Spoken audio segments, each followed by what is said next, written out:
Hi friends, welcome to DIY vlogs. ఈరోజు vlog వచ్చేసి అహోబిలం శ్రీ లక్ష్మీనరసింహస్వామి టెంపుల్కి వెళ్ళాము.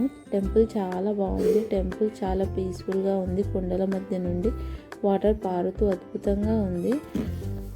ఒక 50 స్టెప్స్ ఎక్కగా కొండపైకి చేరుకుంటాము. కొండపైన నుంచి వ్యూ చాలా బాగుంది. టెంపుల్ నుంచి ఇంకా చాలా పెద్ద కొండపైకి వెళ్తే అక్కడ టెంపుల్ ఉంటుంది అంట. మేము వెళ్ళలేదు. ఒక కట్ట తీసుకొని ట్రెక్కింగ్ చేసుకుంటూ పైదాకా వెళ్ళాలా అంట. అక్కడ జెండా రూపంలో కనిపిస్తుంది, చూడండి ఫ్రెండ్స్.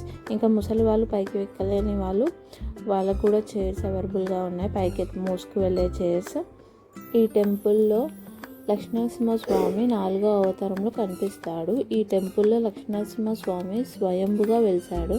హిరణ్యకశిపుణ్ణి చంపడానికి నరసింహస్వామి స్తంభం నుండి ఉద్భవించిన ప్రదేశం నమో ఉగ్ర స్తంభం ఇక్కడ ఉంది. ఇది ఎగువ అహోబిల సమీపంలో కొండపై ఉంది. ఈ టెంపుల్ 15వ శతాబ్దం చివరిలో లేదా 16వ శతాబ్దం ప్రారంభంలో ఇది స్థాపించబడింది. కాకతీయులు, రెడ్డి రాజులు మరియు విజయనగర రాజులు ఈ దేవాలయంను అభివృద్ధి చేసి ఆశ్రయం కల్పించారు. ఈ టెంపుల్ నల్లమల్ల అడవుల్లో జలపాతాల కొండ కోనల మధ్యలో ఉండటం వల్ల ఇది చాలా బాగుంది. పర్యాటకులకు కూడా అద్భుతంగా అనుభూతి ఇస్తుంది. ఈ టెంపుల్కి మా ఫ్యామిలీతో కలిసి మేము వెళ్ళాము.